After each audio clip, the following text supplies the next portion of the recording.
அஞ்சிலே ஒன்று பெற்றான் அஞ்சிலே ஒன்றைத் தாவி அஞ்சிலே ஒன்றாக ஆரியர்க்காக ஏகி அஞ்சிலே ஒன்று பெற்ற அனங்கை கண்ட அயலார் ஊரில் அஞ்சிலே ஒன்றை வைத்தான் அவனம்மை அழித்து காப்பான். ஓம் அனுமந்தாய வித்மகே வாயுபுத்திராய தீமகே தந்தனோ மாருதி பிரச்சோத்யாத். உலகெங்கிலும் வாழ்ந்து கொண்டிருக்கிறவர்களுக்கு டாக்டர் சைதை ராஜாவின் அன்பான வணக்கங்கள். நாம் இப்பொழுது இந்த எபிசோடில் வார ராசி பலன்கள் மார்ச் 4ஆம் தேதி முதல் மார்ச் 10ஆம் தேதி வரைக்கும் உள்ளடக்கிய நாட்களுக்கு வாக்கிய பஞ்சாங்க அடிப்படையில் கிரகங்கள் 12 ராசிகளுக்கும் எப்பேற்பட்ட பலன்கள் வழங்கப் போகிறது என்பதை ஒவ்வொரு ராசியாக பார்க்கலாம் வாங்க. மிதுன ராசி காலபுருஷனுக்கு 3வது ராசி. புத பகவான் ஆட்சி பெறும் வீடு. மிருகசீரிஷம் 3-4 பாதங்கள், திருவாதிரை புனர்பூசம் 1-2-3 பாதங்கள் உள்ளடக்கியது. இந்த ராசிநாதன் உங்களுக்கு இப்பொழுது எங்கே இருக்கிறார் அப்படின்னா 1க்கும் 4க்கும் ஆதிபத்தியம் உடைய புத பகவான் 10ஆம் இடத்தில் அமர்ந்திருக்கிறார். நீச்ச நிலையில் இருந்தாலும் வக்ரகதியில் இருப்பதால் நீச்ச பங்கம் பெற்று, அதாவது உச்சநிலை பெறுகிறார் என்று சொன்னால் மிகையாகாது. அப்போ ராசிநாதன் 10ஆம் இடத்துல நல்லா இருக்கார். பத்திரிகை துறை, எழுத்துத்துறை, மீடியா துறையில் பணிபுரியும் அன்பர்களுக்கு ஒரு பொக்கிஷமான ஒரு காலகட்டம். இந்த கணக்கு எழுதுகிறவங்க, ஆடிட்டரு, இந்த வங்கிகளில் பணிபுரியும் அன்பர்கள், மற்றபடி டாக்குமெண்ட் ரைட்டர்ஸ் இவங்கெல்லாம் இருப்பாங்க இல்லையா, இவங்களுக்கெல்லாம் ஒரு சிறப்பான ஒரு காலகட்டம். புதனுடைய ஆதிக்கம் ஆடிட்டரு, இந்த ஆசிரிய பெருமக்கள், பேராசிரியர்கள், இலக்கியவாதிகள், சொற்பொழிவாளர்கள், ஜோதிட அறிஞர்கள் இவங்க எல்லாருக்குமே கூட இந்த வாரம் ஒரு மேன்மையான, ஒரு நல்லது நடக்கக்கூடிய ஒரு அற்புதமான ஒரு வாரமாக இது திகழ்கிறது. 3ஆம் இடத்தை குரு பார்க்கிறார். பிபிஓ, சாஃப்ட்வேர், ஹார்ட்வேர், தபால் தந்தி இலாக்கா, கொரியர் சர்வீஸ், விளையாட்டு வீரர்கள், வீராங்கனைகள், நடனக் கலைஞர்கள், ஸ்டண்ட் கலைஞர்கள், பின்னணி பாடகர்கள், இசை அமைப்பாளர்கள், இசை வல்லுநர்கள், சினிமா மற்றும் தொலைக்காட்சி பிரிவில் பணியாற்றக்கூடிய நடிகர்கள், டெக்னீஷியன்கள், எடிட்டர்கள், கேமராமேன்கள், புகைப்பட கலைஞர்கள், அத்தனை பேர்களுக்கும் வாய்ப்புகள் கதவை தட்டும். நல்ல சம்பாத்தியத்தை பார்க்க போகிறீங்க. இளைய சகோதர சகோதரிகளுக்கும் உங்களுக்கும் ஒரு அண்டர்ஸ்டாண்டிங் இருக்கும். ஒருத்தருக்கு ஒருத்தர் அன்னோன்னு இருக்கக்கூடிய ஒரு நிலை, அதாவது கருத்து வேதம் இருந்திருக்கலாம் இது வரைக்கும். இப்போ ஒருத்தருக்கு ஒருத்தர் ஒரு அண்டர்ஸ்டாண்டிங் இருக்கும். தூர தேசத்திலிருந்து நல்ல தகவல் வரப்போகிறது. எந்த ஒரு சிறிய முயற்சி எடுத்தாலும் அது பெரிய வெற்றியை தேடித்தரும். 4ஆம் இடத்துல கேது பகவான் இருக்கிறார். 4ஆம் இடம் என்பது மாத்ருஸ்தானம். தாய்க்கு தேக ஆரோக்கியத்தில் அக்கறை தேவை. ஏதோ உடம்பு முடியாமல் போய் மருத்துவமனைக்கு அழைத்து செல்ல நேரிடலாம். செலவுகள் ஏற்படும், மருத்துவ செலவுகள். மற்றபடி வண்டி வாகனங்களை வச்சு பொழப்பு நடத்தக்கூடியவர்களுக்கு சவாரி கிடைக்கிற மாதிரி கிடைக்கும், பாதியில் நின்று போய் பழுதாகக்கூடிய ஒரு நிலை. அப்போ மன உளைச்சல் ப்ளஸ் செலவினங்கள் ஏற்படக்கூடிய ஒரு காலகட்டம்.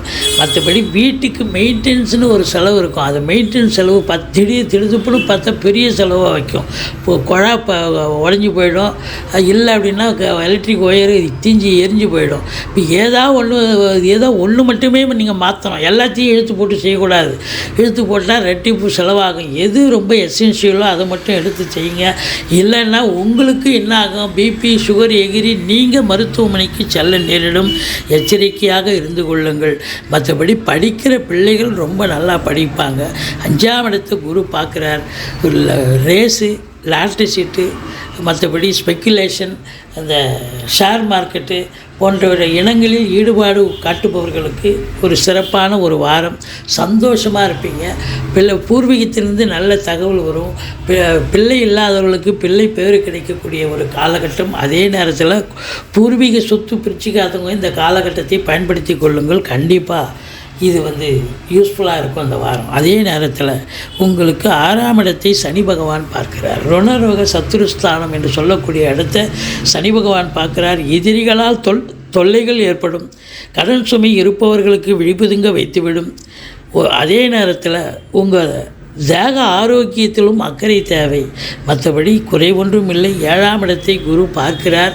அதாவது கணவன் மனைவி ஒற்றுமை, சந்தோஷம், குதூகலம், இப்படி நல்லது நடக்கக்கூடிய அமைப்பு. ஒருத்தருக்கு ஒருத்தர் அண்டர்ஸ்டாண்டிங் இருக்கும்.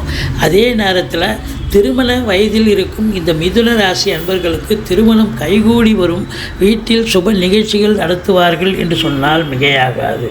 உங்களை பொறுத்தவரையிலையும் 8ஆம் இடத்தில் யார் இருக்கிறாங்க? செவ்வாய் சுக்கிரன் இருக்கிறார்கள். 8ஆம் இடம் அசிங்கம் அவமானத்தை கொடுக்கக்கூடிய இடம். இருந்த போதிலும் அங்கே உங்களுக்கு அது அஞ்சிக்குடையவன் போய் அங்கே அமர்ந்தாருன்னு சொன்னால் அப்போ அந்த இடம் சிறப்பாக இருக்கிறது. எந்த குறையும் இல்லை, எந்த அசிங்கமும் அவமானமும் ஏற்பட வாய்ப்புகள் இல்லை.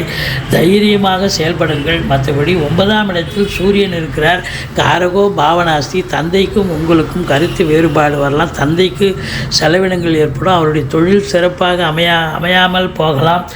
சூரியன் சனி இணைஞ்சாலே தந்தைக்கும் உங்களுக்கும் ஆகாது. ஆனால் சொந்த தொழில் பண்ணுறவங்க சிறப்பாக தொழில் அமக்கலமாக சொல்லுங்கள், ரொம்ப சிறப்பாக சொல்லும். ராகு 10ஆம் இடத்தில் இருக்கிறார். இருக்கிற இடத்த விரிவாக்கம் பண்ணுவார், எக்ஸ்டெண்ட் பண்ணுவார். அவருக்கு சொந்த வீடு கிடையாது. எந்த வீட்டில் இருக்கோ அந்த வீட்டு வேலையை செய்வார். அப்போ 10ஆம் இடம் என்று சொன்னால் தொழிலில் கடனை வாங்கி கடன் கேட்பீங்க. கடை உங்கள் ஆஃபீஸுக்கு வர்றவங்களே அவங்களே சொல்லுவாங்க, நான் தரேங்க கடன் அப்படின்னு. உங்கள் கடைக்கு வர்றவங்களே சொல்லுவாங்க. அப்போ கேட்குற இடத்துலாம் கடன் கிடைக்கும். கடனை வாங்கி தொழிலில் போடுங்க, தொழிலில் விரிவாக்கம் பண்ணுங்கள், இல்லை இன்னொரு பிரான்ச்சு ஓப்பன் பண்ணுங்கள். சூப்பராக ரன் பண்ணக்கூடிய நல்ல சம்பாத்தியத்தை பார்க்க போகிறீங்க. ரெட்டிப்பு வருமானம் கண்டிப்பாக வரும். புதனுடைய ஆதிக்கம் நிறைந்த அன்பர்கள் அச்சகத்துறை, கலைத்துறை, மீடியாத்துறை, தொலைக்காட்சித்துறை, இந்த துறைகளில் பணிபுரியும் அன்பர்களுக்கு ஒரு பொக்கிஷமான ஒரு வாரம். தொட்டது தொடங்க போகிறது. நல்ல லாபமயம் நிச்சயமாக உண்டு. இந்த மிதுன ராசியில் பிறந்தவர்களுக்கு 6ஆம் தேதி, 7ஆம் தேதி, 8ஆம் தேதி சந்திராஷ்டம நாளாக வருவதால் எச்சரிக்கையோடு இருங்க. பிள்ளையாரை வழிபாடு பண்ணுங்கள், துர்க்கையை போற்றுங்கள். வாழ்க்கை வளமோடும் நலமோடும் அமையும். இந்த வாரம் மிதுன ராசியில் பிறந்தவர்களுக்கு சூப்பரான சாதிக்கக்கூடிய ஒரு வாரம் என்று சொன்னால் மிகையாகாது.